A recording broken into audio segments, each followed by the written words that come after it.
This whiskey that we've just introduced now is very, very affordable. Whiskey, there's a poetry to whiskey. There's a melody, a sanctity to whiskey. You know, to someone like me, whiskey's almost a sacred elixir.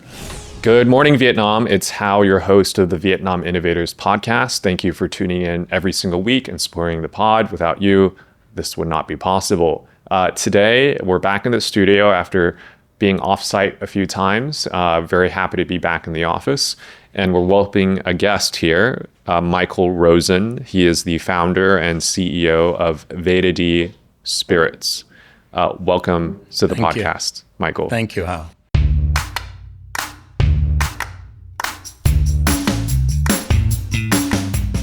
Michael, I've known on and off the last few years. Haven't had the chance to really sit down with him one-on-one. Usually it's bars because he owns a spirits company. But today we're here in the hot seat talking about all things spirits and Vietnam. Michael, give us the quick elevator intro of who you are and what you do. Sure.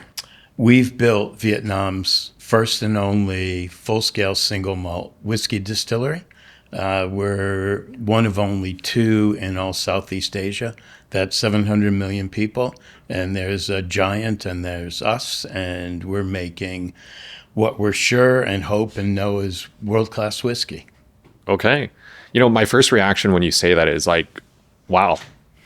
Congratulations. That's my reaction every day. Yeah. And by the way, for those of you watching the video version, we do have a version of the whiskey here. Yes. Let us just address that first before we go in, because this is not the final product. Correct. But what do we have here today, Michael? What we have here is very common in the whiskey distillery world. When you're waiting for your own whiskey to age, a lot of good world-class brands bring in liquid, and some of them just mix it and label it and sell it. Some create a better version of the whiskey, and that's what we've done. We brought in from a secret distillery, we brought in aged whiskey, and we've put it in new American oak and sherry barrels, and aged it and mixed it to proportions we like. And we've come out with what's actually a delicious whiskey. Okay. So this is version 1, essentially, in layman's terms. Yeah, it's version kind of like 0.5. Okay. As we go, in 2 years, we're going to release our own whiskey.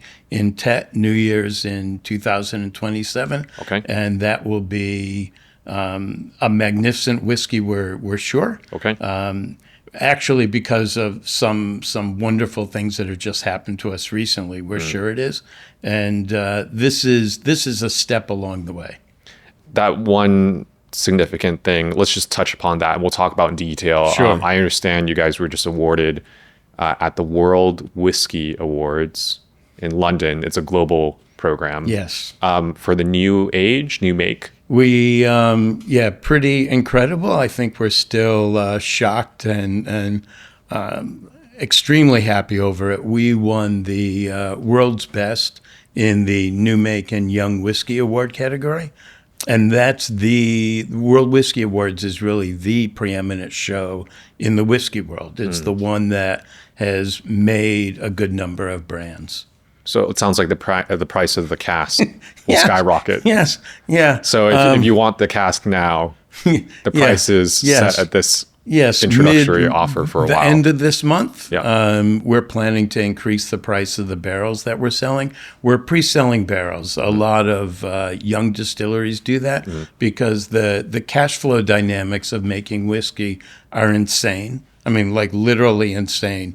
Imagine flying an airplane full today, but not getting paid for 3 years, but doing it again tomorrow and tomorrow and tomorrow. Yep. So those are the dynamics of whiskey. So a lot of young distilleries like us offer barrels to the world before the whiskeys mature. Okay. We're doing that. We've been selling barrels. We hope to sell a few more. It's a limited release. That's it. Okay. Yeah, we'll talk about the economics of that a little bit later, Michael, but let's just start with the origin story of Vad. Okay. Firstly, for the non-Vietnamese speakers, what does it mean? And then also just walk us through why you even started this whole thing in the first Sure, place. thank you. I love that you speak Vietnamese. I struggle in Vietnamese, and so I love your asking me what it means. But to us, it means come back in order to go. And we've created an urban brand in Hanoi, but celebrating modernity, celebrating the contemporary urban Vietnam. So Saigon, Hanoi, Da Nang, the vibrancy of cities. And in cities, you can be who you want to be, create yourself to your own inner self. And that's the idea of being able to come back and recognize yourself and go forward. Okay, very good. And you mentioned the urban element because in one of our past conversations a while back, you know, and I think of this as well, actually, whiskey, I think of the rolling hills of Scotland, I think the Yes. river creeks and all that. I'm sure that's reflected in your product, not the Scottish ones, but the Vietnamese ones. But you've also, aside from the ingredients themselves, the identity of the brand is this urban Vietnam, which is now a bit of a delight and surprise to people when they visit. For instance, if you're just driving down either Hanoi or Ho Chi Minh, the main roads, we're looking at skyscrapers today. And That's right. in some ways more modern than the likes of London or New York. That's right. So That's talk right. me about that. Like you as an American coming to Vietnam, you've been here for a while now, but what does the identity mean to delight and surprise people? What could you describe? Yeah, the good inspiration question. bit? We wanted to get away from these stereotypes of a tourist coming off the plane, you know, with non-la hats, the conical hats, and the floating markets, and so we've created something that celebrates exactly what you said, the vibrancy of cities and countries. Cities go through phases of development, and there's a stunning phase of development now in Vietnam.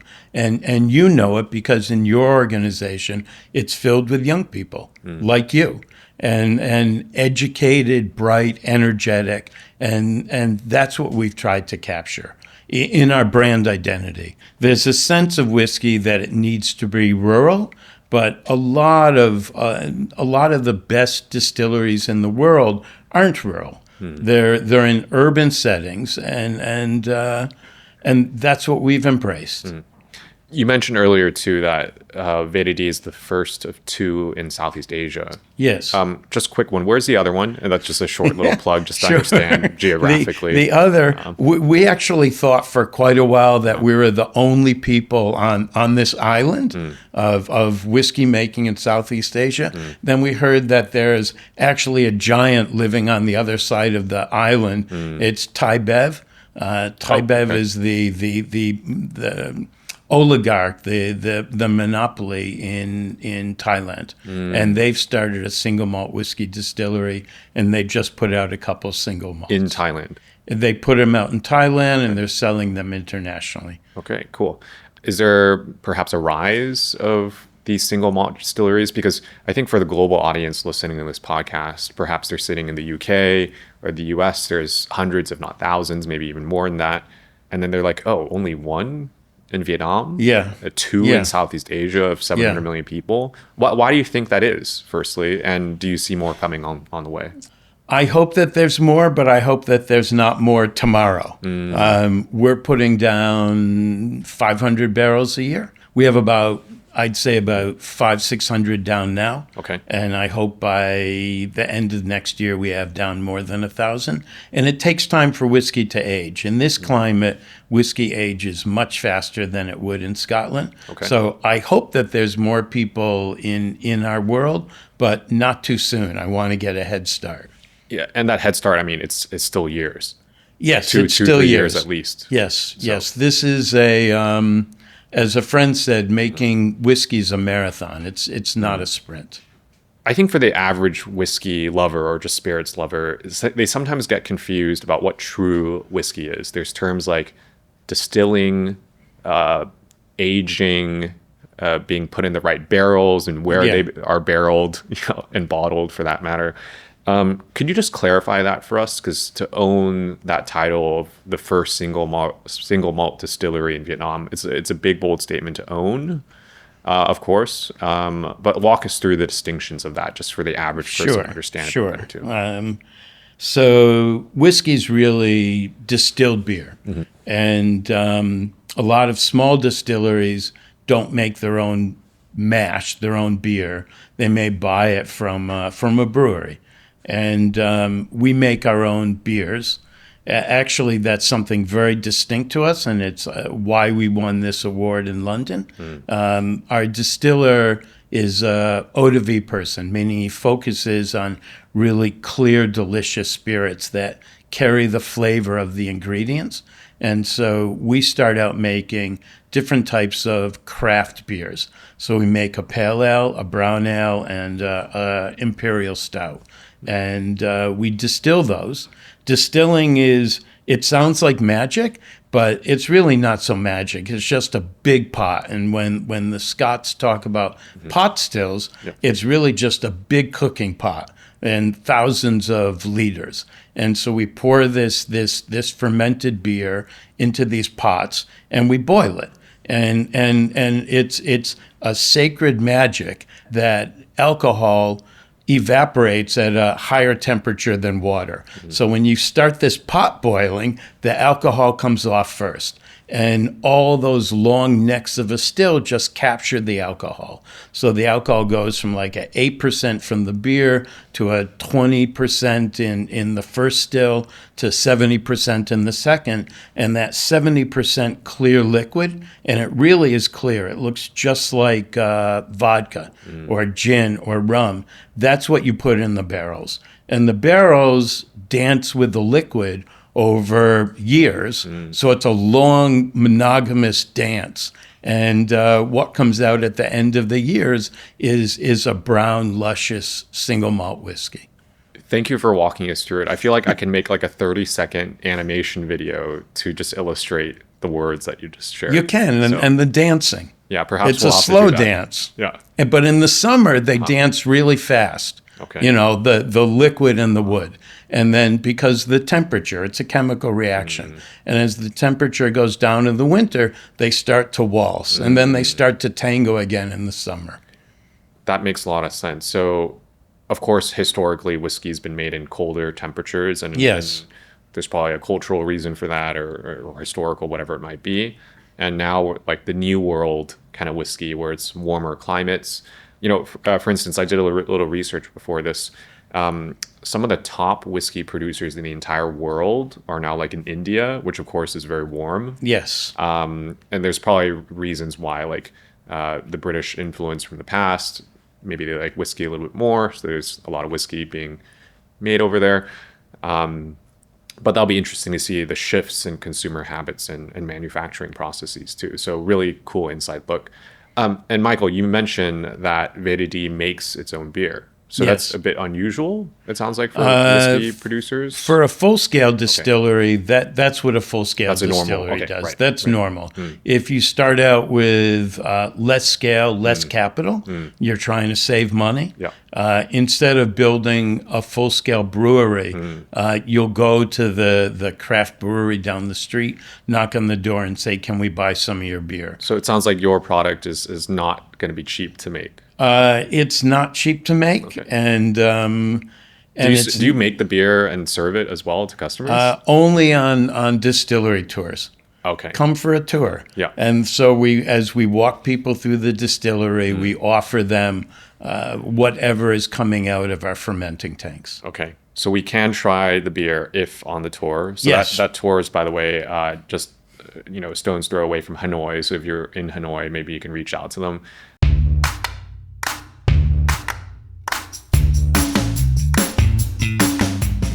You do make other spirits. So we want to clarify that a little bit because, the world of spirits is much more than just whiskey, of course. I know you guys do rum, you do a gin, and a few others. Could you just talk about why you decided to take that approach? Sure. We started out by making gin and selling gin before we had anything else ready. In the distillery world, the people who started probably craft distilling, in my experience, was the the late single digits of the 2000s. In America, New York, it was like 2009 when the laws changed.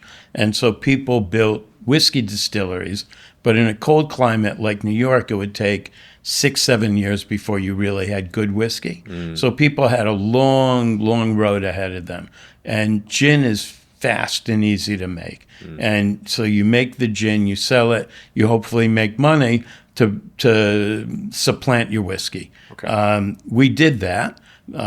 We came out with what we call good gin, which we hope is a modest way of saying we make a damn good gin. Okay. And then because our distiller trained in Central America, in Belize, he knows how to make rum. So we came out with a rum which we call a right rum, and then we make 4 subtropical or tropical liqueurs, which are stunningly delicious, if I say so modestly. So we make a cacao. We partner with the Vietnamese cacao company you know well, Maru. We make a triple sec, which is an orange liqueur from the northern green-skinned oranges. We make a coconut liqueur from Benche coconuts.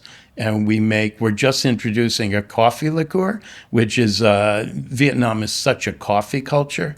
So we're making an Arabica Robusta cold brew coffee liqueur that will knock your socks off. You're not wearing socks, Well, but if I you am were, short. Okay. Sorry, my producer probably hates me today because she actually wants me to wear long pants on the podcast. So I'm putting it down on that point. Yeah, they're mostly long pants. Yeah, I want to talk about that a little bit because the first image that comes to mind is like you bought a house. Let's say the house has like 4 bedrooms in it. Yeah. But you're like a single bachelor. What do you need 4 bedrooms for? Yeah. So you get your roommates to come in, you have a fun time together, they're paying the rent. And then once you start a family, you kick them out. Right.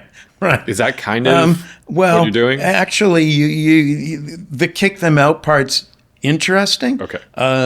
I have children, and I always think you love all your children the same, or you love all your children, but you don't actually love them all the same. You can't tell them that, but you don't love them all the same, but you love them. And so You love them in different ways. you love them in different ways. Thank you. I couldn't think of the right words. What we won this international award for was whiskey. And whiskey, there's a poetry to whiskey. There's a melody, a sanctity to whiskey. You know, to someone like me, whiskey's almost a sacred elixir. And gin's good, it's wonderful, but it doesn't achieve white spirits, which that's part of. White spirits don't necessarily achieve that same poetry. And if in 100 years from now we're known, it'll be known for whiskey, for single malt, for making world-class single malts. With that said, too, this is just a global observation. I see the emergence of these premium whiskeys, premium spirits for that matter, not like the mass market kind of products. And so I imagine having that Vietnam angle to it, perhaps just taking a bit more time to develop your products, those extra flavors is meant to also be on top of that trend, I guess you could say. This whiskey that we've just introduced now is very, very affordable. In the Vietnam world, and I think in the international world, it's an introductory whiskey, which is not trying to be more than it is, which is a big thing to say, right? You know, we're not trying to make the world's best whiskey. In what we're working on to come out in 2027, we do want that to be the world's best whiskey or a world best whiskey. And that's to bring out the flavors of Vietnam in a way that we can't exactly with this, just given the amount of time and energy. So the way that we've worked with grains, the way we've worked with woods and aging the spirits, that is really to bring out subtropical flavors of caramels and vanillas and subtropical fruits. So you're right. And we have to figure out a space that Southeast Asia whiskey fits into that's not copying anyone else. The second you try to copy anyone else, you're lost. Yeah, you kind of answered my next question, which is about the identity. So you mentioned some flavors and profiles that are unique to Vietnam. So Yes. So you mentioned the words New World whiskey before, and actually, New World whiskey is basically anything in the whiskey world outside of the Big Five. And the Big Five are Scotland, Ireland, the U.S., Canada, and Japan. So even England whiskey, even if it's like half a kilometer south of the border of Scotland, is a New World whiskey. There's a range of subtropical whiskeys, and that's a community that we fit into, and that's Kavalan in Taiwan, which was the first to win World's Best for a subtropical whiskey. M&H, Milk and Honey out of Tel Aviv. You mentioned the Indian, so there's Amrut and Rampur and Paul John and some others. And in New Zealand, there's a distillery called Pocono. So all of us are in this subtropical club, and each of us is figuring out the flavors that fit for us and what part of the whiskey they want to lead. So, for example, to me, a Kavalan, the flavors are defined very much by the woods. I don't know the Kavalan people, but when you take... They're amazing, by the way. They have 1 million visitors a year, and they've knocked it out of the ballpark. So the distillery. Oh my gosh, yes, yeah. They're in Taiwan.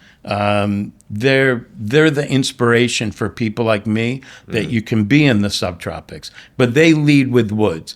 Milk and Honey, the Tel Aviv people have done something really creative. They've taken their whiskey barrels and put them in different places in their country where the different weathers affect the whiskey differently. So they're saying, come take a tour of our country and the flavors. We hope to do the same. We're talking to a resort in Sapa at the top of a hill, and we're talking to some people in the very south in Bencha and people by the sea in Central to put our barrels in different places and age them and be Vietnam's whiskey. But we're also really focused on being Hanoi whiskey. Okay. You mentioned Hanoi whiskey just briefly. Why Hanoi? Because I ended up. You have the, yes, I never take this out. I sleep with it. Oh wow! And my wife puts up with it. So why Hanoi? Because we were there.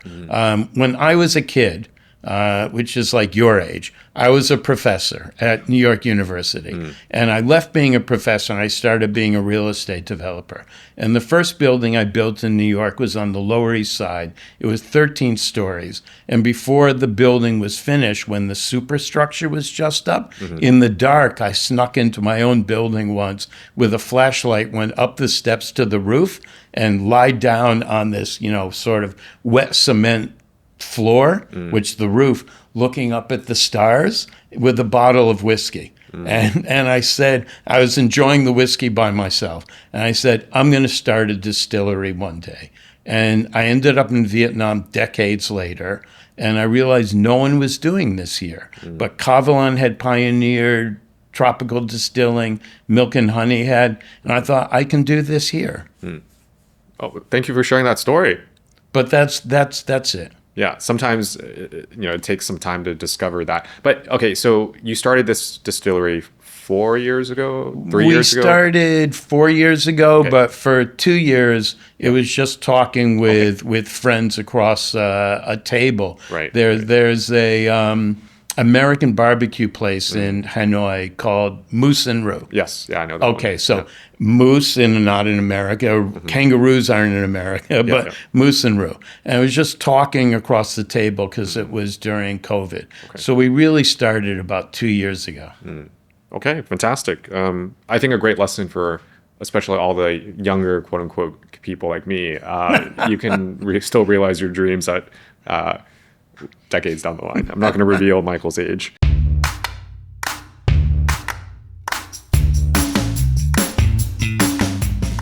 Let's talk about the World Whiskies Award for a little bit. Yes. We mentioned that briefly. Why is this such a momentous time, a milestone for the company, would you say? It was totally unexpected. You in our world, there's even in our world, meaning here in Vietnam, we know we're making good spirits, but we go to the gatekeepers in Vietnam, the people who know. We go to people who love whiskey, and they all say, "Oh, you can't do it here. You can't do it here." And we're saying, "But we're doing it. Come visit." And it's, "Oh no, we're busy." And so we send our spirits off to different competitions, and we've actually won the highest award previously for the same pale ale new make in another award. It was about 6 months ago, and then also 6 months ago, maybe even longer, we sent out samples to the World Whiskey Awards, and we kind of forgot about it. And then we got an email saying, "You're coming, aren't you?" And we said, "Oh yeah." I asked, "Well, buy a ticket to London." And so I did. I don't have any suits. I went to Hoi An. I got a suit made, $130, and it included a vest and a shirt, and I got some cufflinks. I went to the awards, and you don't know what's going to happen. We're sitting at a table, and they're going through, and it's kind of like the Academy Awards, right? And in the whiskey world, it is. Yeah, they only want you there if there's a certain reason. Yeah, and it's not because I'm handsome. And so we were a bit optimistic. And when it came to our category, they announced our VDD. And it was a humbling moment, honestly, a humbling moment. And I knew it was a life-changing moment for our business. Okay. Yeah, for Vietnam too, I think there's a trend going on in Vietnam about Vietnam brands, like brands that are made here, or products rather, that are not then just put on a label with like an American brand and then shipped overseas. That's right. I think Vietnam does that very well, and it probably will continue to do that. But there's a huge movement around brands right now that are Vietnamese, that Vietnamese people can get behind and can sell to the world. So, I actually... Exactly right. I mentioned to a friend from overseas very recently, a few weeks ago, like, could you name one global Vietnamese brand? And when I say global, I mean, like, people actually know what it is. It's not just like they're on the shelf in some random store in the US just because. And he couldn't name one, which is both a bit disappointing, but also an opportunity. So I do see the next 5-10 years, a big shift, not even shift, but an opportunity of that happening. So hopefully VDD can occupy its own place in that movement. Thank you. As they say in my world, from your lips to God's ears, it is true. Everything you say is so old school. I don't know what you're saying, but I do also, because I can interpret it. It's a Hebrew saying, and it's older than me. It's millennia old, but from your lips to God's ears. And your friend is apparently not a chocolate lover. No, because if you were a chocolate lover, you'd know Maru. Yes, and Vietnam is exactly occupying the space that you said, and it's because of the creativity, the energy here, and there are times that. I lived in the East Village of New York at one of those times. I saw what happens, what creativity a neighborhood can bring to itself, but also to outside. That's exactly what's happening here now. You know it. You're part of it. Let's talk about the challenges of being the first. It's not just about first World Whiskey Awards or first distillery single malt in Vietnam, but just first of anything. Like what challenges have you faced? And you mentioned a few already. Some people were like, "Oh, you can't do it here." What are some others in particular with whiskey that you faced the last 2 years? It's something that I'm sad over a lot, and frustrated, and sometimes angry over. And you just have to try to find ways to not give up. First means it's never been done. Obviously.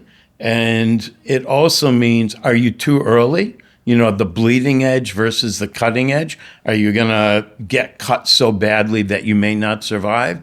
Or are you going to hit something at the right time?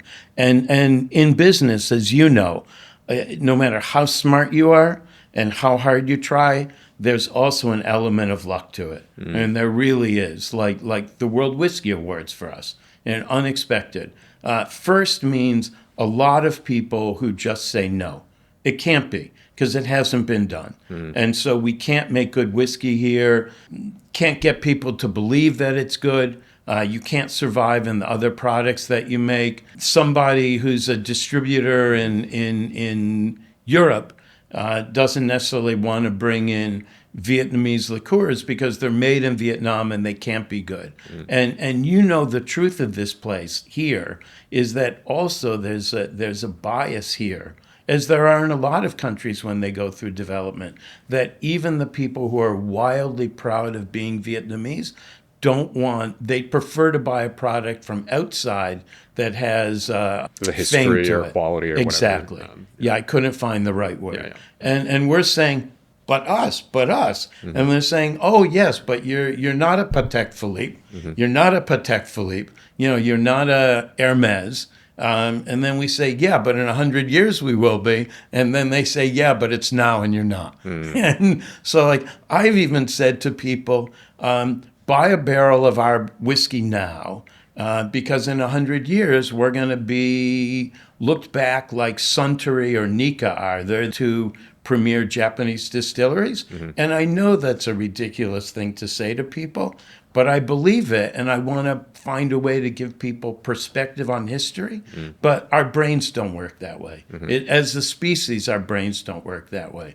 I think so to protect ourselves, to protect our own beliefs, it's hard to accept something new. Let's talk about the future of Vietnamese whiskey. You just mentioned, you name dropped a couple big names. Yeah. They're multi-billion-dollar companies. Yes. Let's talk about two things. One, like the origins of more whiskeys from Vietnam, but also secondly, how the consumers here perceive whiskey. Are they buying more premium? Are they buying more? Will you be going to more bars and restaurants and seeing people enjoy more whiskey? So let's talk about are more Vietnamese whiskeys on the horizon outside of VAD, but also secondly, consumption habits in the country. Yeah. We're also a not multi-billion dollar, we're a multi-billion company, but Vietnamese don't. Yeah, right? Exactly. Because there's 25,000 don't to the dollar. So just our pot stills are multi-billion.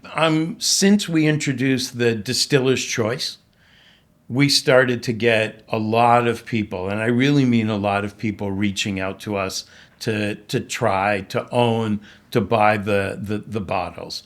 And that's given me a good amount of happiness and in a sense, security. Optimism, I think, is the word.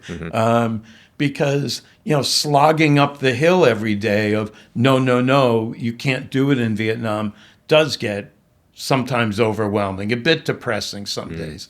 And but when we introduced this spirit, even it's not trying to be the best in the world, people did embrace it. Some people come back and say, oh, it's not really so good, but you always have that. And so you accept it. But a majority of people have been supportive to us. And so I know that there's other people working on whiskeys here. There's people working on corn whiskey, people working on what's called buckwheat whiskey. No one's doing a barley-based single malt, but I'm sure that they will. I'm sure that they will, and we embrace it.